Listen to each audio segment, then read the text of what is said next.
तो आप सभी का वेलकम बैक। चलो शुरू करते हैं इसको। इसमें देखिएगा टॉपिक क्या है आपका, विद्युत धारा का ऊष्मीय या तापीय प्रभाव। इसका मतलब क्या होता है, सबसे पहले इसको समझिए। जैसे अगर आप जानते हैं कि अगर हम किसी चालक को इस प्रकार से किसी कंडक्टर को सपोज करें, ठीक है, तो किसी भी कंडक्टर में सबसे पहली बात हम जानते हैं कि उसमें मिलते हैं मुक्त इलेक्ट्रॉन, फ्री इलेक्ट्रॉन मिलते हैं। फ्री में तो वैसे कुछ भी नहीं मिलता है, लेकिन इसमें पता नहीं कहाँ से मिल रहा है। फ्री इलेक्ट्रॉन जो मिलते हैं, तो जब भी इसको आपने सपोज़ करिए, आपने इसको प्लस पॉजिटिव टर्मिनल से ये ऐसे और ये इसको आपने इधर को, और यहाँ पे मान लो आपने स्विच भी लगा दिया पावर को ऑन ऑफ करने के लिए, और यहाँ पर मैंने की को लगा दिया, ये प्लस हो गया, ये माइनस हो गया। अच्छा, अब यहाँ पे इलेक्ट्रिक करंट फ्लो करना जब शुरू करती है, करंट आई मान लेते हैं, आई एम्पियर करंट फ्लो कर रही है, तो इसमें होता क्या है, इसमें पाए जाते हैं ये लोग जिनका नाम है फ्री इलेक्ट्रॉन। अब ये फ्री इलेक्ट्रॉन किसी न किसी पर्टिकुलर एटम के आसपास होंगे। पर्टिकुलर किसी एटम के पास जब होंगे तो होता क्या है कि जब इलेक्ट्रिकल एनर्जी या इलेक्ट्रिसिटी प्रोवाइड की जाती है, विद्युत क्षेत्र स्थापित होता है, तो ये फ्री इलेक्ट्रॉन, जितने भी फ्री इलेक्ट्रॉन होते हैं इसमें, वो अपने आस के परमाणु से टकराते हैं, एटम से इनकी टक्कर होती है। और जब ये किसी, मान लीजिए एक एटम यहाँ पर है, एक एटम यहाँ पर है, एक एटम यहाँ पर है, अब ये जैसे ही इलेक्ट्रिक फील्ड डेवलप होगी तो ये इलेक्ट्रॉन इधर भागेंगे। अब ये इलेक्ट्रॉन इनसे क्रमशः टक्कर करते हैं, तो यहाँ पर ये अपनी कुछ अमाउंट ऑफ एनर्जी को इनको दे देते हैं, और जिससे अब मान लो एक इलेक्ट्रॉन ऐसा करेगा, दो इलेक्ट्रॉन करेंगे, और मान लो ऐसे कईयों लाखों इलेक्ट्रॉन हो इतने से कंडक्टर में, तो लाखों में इनकी संख्या और भी ज़्यादा होती है। तो अब एक इलेक्ट्रॉन ऐसा करेगा, ऐसे लाखों, दसियों लाख, बीसों लाख इलेक्ट्रॉन अगर ऐसा करने लगेंगे तो क्या होगा, पूरा का पूरा कंडक्टर इसी की वजह से हीट होने लगता है। इसी को कहा जाता है हीटिंग इफेक्ट। तो अगर आप किसी भी कंडक्टर में, किसी भी तार में अगर आप इलेक्ट्रिक करंट प्रोवाइड कराते हो, तो वो तार गर्म हो जाता है, और जब तार गर्म हो जाता है उसको हम कहते हैं वैद्युत धारा का ऊष्मीय या तापीय प्रभाव। तो इसका मतलब आपको मेरे ख्याल से समझ में आ गया होगा। फिर यहाँ पर अब जब तार गर्म हुआ है तो कुछ ना कुछ क्या जनरेट होगी, हीट जनरेट होगी। अब उस हीट को हम कैसे कैलकुलेट करेंगे, तो उसका भी तरीका है, बहुत आसान है। जैसे अभी तक हमने पिछले टॉपिक में वैद्युत ऊर्जा, इलेक्ट्रिक एनर्जी के बारे में बात की थी। इलेक्ट्रिक एनर्जी क्या होती है हमने जाना था। अब इलेक्ट्रिक एनर्जी हमने जाना था डब्लू के टर्म में। डब्लू में हमने पढ़ा था, 3 फार्मूले हमने पढ़े थे। पहला आपका डब्लू का फार्मूला क्या था, अभी मैं बता रहा हूँ, इसको मैं क्यों लिख रहा हूँ यहाँ पर, VIT जूल था। दूसरा फार्मूला आपने क्या पढ़ा था, दूसरा formula W is equal to आपका था I² RT जूल था, ठीक है। और तीसरा फार्मूला इसी क्रम में हमने पढ़ा था, डब्लू इज इक्वल टू कितना, डब्लू इज इक्वल टू पढ़ा था V² T/R जूल, ठीक है। ये 3 फार्मूले हमने रीड किए थे। अब इसको मैंने क्यों बताया, क्योंकि जब उत्पन्न ऊष्मा की बात आती है तो यहाँ पर इसका सबसे बड़ा रोल होता है। क्योंकि जाहिर सी बात है, कोई भी चार्ज अगर एक सिरे से दूसरे सिरे पर चल रहा है तो उसमें कुछ वर्क डन होगा, और कोई ना कोई पोटेंशियल डिफरेंस यहाँ पर होगा। तो और वो वर्क डन बेसिकली क्या होती है, वैद्युत ऊर्जा होती है। और यही तो हम बात कर रहे हैं कि यहाँ पर जब हीटिंग इफेक्ट को पढ़ेंगे तो इसका हम यूज़ करेंगे। तो यहाँ पर आपको अमाउंट ऑफ हीट या जितनी भी ऊष्मा उत्पन्न हो रही है उसको अलग से कुछ नहीं कैलकुलेट करना है। बस ये जो 3 फार्मूले आपने पढ़े हैं, ये और ये, इन्हीं 3 फार्मूले को आपको क्या करना है, इनको सबको 4.2 से डिवाइड कर देना है। क्यों, आंसर इसका सुन लीजिए। आपको क्या पता है, 9th क्लास में नहीं पता है तो जान लो, 1 कैलोरी इज इक्वल टू होता है 4.2 जूल। आप ज़रा दोनों साइड को देखना ध्यान से, दोनों साइड को अगर आप देखेंगे, ये किसका मात्रक है, कार्य अथवा ऊर्जा का मात्रक है, ये किसका मात्रक है, ऊष्मा का मात्रक है। हम किसके बारे में पढ़ रहे हैं, ऊष्मा के बारे में। तो काहे हम एक्स्ट्रा मेहनत करें, हमें एक्स्ट्रा मेहनत करने की ज़रूरत ही नहीं है।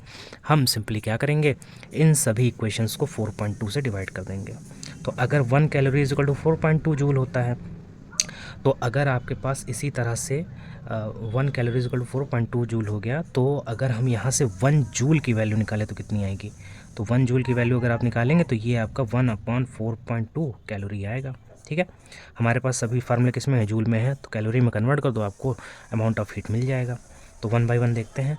सबसे पहले यहाँ पर अगर मान लीजिए अब इसी से हम डब्लू जूल का फार्मूला बनाते हैं, डब्लू जूल बराबर कितना हो जाएगा, तो डब्लू जूल बराबर आपको यहाँ से मिल जाएगा W/4.2 और कैलोरी। बस इसी को हमें यूज़ करना है, सब में रखते चले जाओ, फटाक से पूरा आंसर आ जाएगा, पूरा फार्मूले आ जाएंगे। पहला, अगर हम पहला बात करते हैं तो हमारा T सेकंड में उत्पन्न ऊष्मा, तो T सेकंड में उत्पन्न ऊष्मा की अगर हम बात करेंगे तो आपको यहाँ पे फार्मूला क्या बन जाएगा, H is equal to W/4.2, ठीक है। और इसका मात्रक क्या हो जाएगा, कैलोरी हो जाएगा। अच्छा नेक्स्ट, अब इसमें आपको कुछ नहीं, डब्ल्यू की वैल्यू रख दो। डब्ल्यू की वैल्यू क्या हो जाएगी, डब्ल्यू की वैल्यू यहाँ पर रख दीजिए VIT, ठीक। डब्ल्यू की वैल्यू VIT आप रखोगे तो यहाँ पर क्या हो जाएगा, ये formula H is equal to बन जाएगा VI × T/4.2 और ये हो जाएगा कैलोरी। ये पहली उत्पन्न ऊष्मा का फार्मूला आपका है, कुछ नया नहीं करना है, बार बार कह रहा हूँ। दूसरा, बाकी इसमें पता है विभवांतर धारा के पदों में इसे कहते हैं। दूसरा फार्मूला इससे बनेगा, दूसरा फार्मूला इसमें फिर वही करोगे। H इज इक्वल टू क्या हो जाएगा, इस फार्मूले को यानी कि I² R × small t upon में 4.2 और मात्रक हो जाएगा कैलोरी। हो गया ख़त्म, दूसरा फार्मूला आ गया, रटना नहीं है, खाली समझो। तीसरा फार्मूला अगर आप देखेंगे तो कितना आ जाएगा, ये आपका H इज इक्वल टू आ जाएगा V² अपॉन R × T और इस पूरी वैल्यू को डिवाइड करेंगे किससे, 4.2 से, तो कैसे आएगा, तो बस यहाँ पर आपको अपॉन में 4.2 कर देना है। थोड़ा मैं इसको सही करके लिख दे रहा हूँ। H इज इक्वल टू कितना हो जाएगा, ये आपका हो जाएगा V² T अपॉन 4.2 × R। मात्रा कितना हो जाएगा, मात्रा इसका कैलोरी हो जाएगा। यही आपके मेन फार्मूले हैं। अच्छा, यहाँ से क्वेश्चन कैसे बनता है बोर्ड एग्जाम में, अरे 4 नंबर 2 नंबर के क्वेश्चन बनते हैं, ज़्यादा कोई कठिन नहीं बनता है। देखो 3 फार्मूले आपको यही ध्यान रखने, 1, 2 और 3। बहुत आसान सा कॉन्सेप्ट है, बहुत आसान से मैंने बता दिया है। वीडियो पॉज कर लेना, रिवाइंड कर लेना, देख लेना, अच्छे से समझ में आ जाएगा बहुत। यहाँ पर आपका जो H is equal to I² RT upon 4.2 calorie आता है। यहाँ से आपको इंपॉर्टेंट नियम समझना है। पहला, 3 केस में आप इसको समझ लीजिए। केस नंबर 1 है आपका, केस नंबर 1 में देखिएगा क्या है, यहाँ पर ये जो अमाउंट ऑफ हीट होती है ये डायरेक्टली प्रोपोर्शनल टू I², यानी कि पहले केस के लिए R और जो T हो जाएगा वो क्या हो जाएगा, वो आपका कांस्टेंट हो जाएगा, ठीक है। और फिर दूसरा केस नंबर 2 क्या है, केस नंबर 2 की अगर हम बात करें तो यहाँ पर H डायरेक्टली प्रोपोर्शनल टू होता है R, और इसमें अगर हम बात करें तो क्या हो जाएगा, आपका I, T जो होगा वो कांस्टेंट हो जाएगा, ठीक है। I, T क्या हो जाएगा, कांस्टेंट हो जाएगा, ठीक है। फिर उसके बाद केस नंबर 3 क्या है, केस नंबर 3 में अगर हम बात करें तो H डायरेक्टली प्रोपोर्शनल टू हो जाता है T, जहाँ पर आपका R और I क्या हो जाएगा, R और I आपका कांस्टेंट हो जाता है। यहाँ पर इसको जो इलेक्ट्रिसिटी आप जो चैप्टर ये पढ़ रहे हैं इसमें इसको बोला जाता है ऊष्मा उत्पादन के जूल का नियम, ठीक है। इसको बोला जाता है ऊष्मा उत्पादन के जूल का नियम, ठीक है। तो इसका इसी नाम से क्वेश्चन पूछा जाता है कि ऊष्मा उत्पादन के जूल के नियम को समझाइए। तो आपको ये फार्मूला निकालना रहेगा और इसको लिखना रहेगा, ठीक है। और फिर इसी पे बेस्ड आपको बहुत सारे क्वेश्चन भी मिलेंगे आपको अपने क्वेश्चन बैंक और जो भी आप जिससे भी पढ़ रहे हो। और ये आपका टॉपिक यहाँ पर और होता है। वीडियो को अच्छे से देख लीजिएगा और ध्यान से पढ़िएगा, बहुत आसान टॉपिक है, कोई बहुत टफ टॉपिक नहीं है, समझ में आ जाएगा। और बाकी कोई भी दिक्कत होती है तो कमेंट सेक्शन में आप अपने कमेंट्स कर दीजिएगा, मैं पढ़ लूँगा, ठीक है। सभी के कमेंट्स में पढ़ रहा हूँ।